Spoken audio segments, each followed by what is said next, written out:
ఆసిఫాబాద్ జిల్లాలో ఇటీవలి కాలంలో జరిగిన అభివృద్ధి కార్యక్రమాలు, ముఖ్యమైన సంఘటనలు, రాజకీయ అంశాలు తదితర విషయాలపై మా ఆకాశవాణి ప్రతినిధి జి. మహేష్ అందిస్తున్న జిల్లా నివేదిక. ఎమ్మెల్సీ దండే విఠల్ విజ్ఞప్తి మేరకు రాష్ట్ర ప్రభుత్వం 27,50,00,000 రూపాయల నిధులను సిర్పూర్ నియోజకవర్గ అభివృద్ధికి మంజూరు చేసింది. వీటితో ఆ నియోజకవర్గంలోని 7 మండలాల్లో రహదారుల నిర్మాణం, మరమ్మతులు చేపట్టనున్నారు. దీర్ఘకాలంగా రహదారులు, మరమ్మతులు లేక ప్రజలు పడుతున్న ఇబ్బందులు ఈ నిధుల మంజూరుతో తీరనున్నట్లు ఎమ్మెల్సీ దండే విఠల్ తెలిపారు. జిల్లా కలెక్టర్ వెంకటేష్ దోత్రే వాంకిడి మండలంలోని ఆశ్రమ పాఠశాలలో, అదనపు కలెక్టర్ దీపక్ తివారీ తిర్యాని మండల కేంద్రంలో పల్లెనిద్ర చేశారు. ఆయా పాఠశాలల్లో విద్యార్థులకు అందుతున్న సౌకర్యాలను పరిశీలించడంతో పాటు పలు సూచనలు, సలహాలు చేశారు. జిల్లాలో బాల కార్మిక వ్యవస్థ నిర్మూలన కోసం నిర్వహించిన ఆపరేషన్ స్మైల్ కార్యక్రమం ద్వారా 57 మంది బాల కార్మికులను గుర్తించారు. వీరి గుర్తింపు కోసం 3 బృందాలను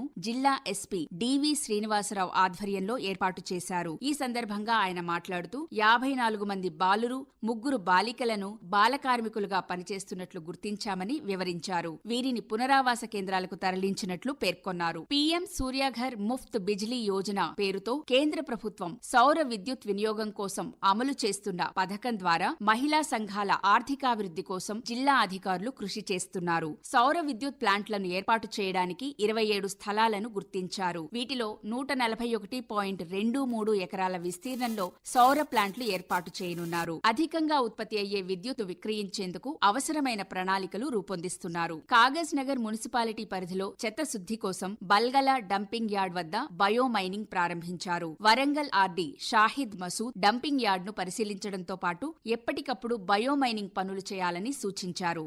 రానున్న స్థానిక సంస్థల ఎన్నికల్లో భాగంగా జిల్లా పంచాయతీ అధికారి భిక్షపతి గౌడ్ ఇందుకు సంబంధించిన వివరాలను వెల్లడించారు. గత ఎన్నికల్లో 15 మండలాలకు 123 ఎంపీటీసీ స్థానాలు ఉండగా మండలాల సంఖ్య పెరగడంతో పాటు పెరిగిన గ్రామ పంచాయతీల సంఖ్య ఆధారంగా చేసుకుని 4 స్థానాలు పెంచుతున్నట్లు తెలిపారు. పంచాయతీరాజ్ చట్టం ప్రకారం ప్రతి మండలానికి కనీసం 5 ఎంపీటీసీ స్థానాలు ఉండాల్సి ఉండగా వాటికంటే తక్కువగా ఉన్న మండలాల్లో ఎంపీటీసీ స్థానాలను పెంచినట్లు తెలిపారు. మొత్తం సంఖ్య 127 కాగా పెరిగిన వాటిలో ఆసిఫాబాద్ మండలంలోని రాజంపేట, సిర్పూర్ యు మండలంలోని రాగాపూర్, లింగాపూర్ మండలంలోని కంచన్పల్లి, పెంచికలపేట మండలంలోని కమ్మర్గాంవ్లు నూతన ఎంపీటీసీ నియోజకవర్గ కేంద్రాలుగా ఏర్పడ్డట్లు తెలిపారు. కేంద్ర ప్రభుత్వ పథకమైన మహాత్మాగాంధీ జాతీయ ఉపాధి హామీ పథకం కింద జిల్లాలో 270 సిమెంటు రహదారి నిర్మాణ పనులు ప్రస్తుత ఆర్థిక సంవత్సరం చివరి నాటికి పూర్తి చేయనున్నారు. దీనిలో సిర్పూర్ నియోజకవర్గంలో 98 పనులకు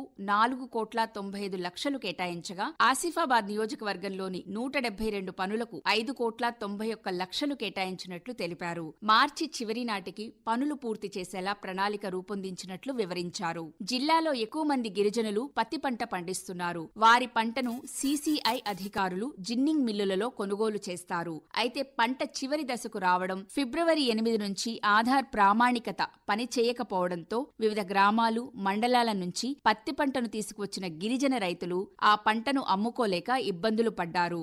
జిల్లాలో ఈ నెల 27న జరగనున్న ఎమ్మెల్సీ ఎన్నికలకు సంబంధించి అధికారులు ఏర్పాట్లను పూర్తి చేశారు. జిల్లాలో పట్టభద్రుల ఓటర్లు 6,137 మంది, ఉపాధ్యాయ ఓటర్లు 470 మంది ఉండగా వీరి కోసం 17 పోలింగ్ కేంద్రాలను ఏర్పాటు చేశారు.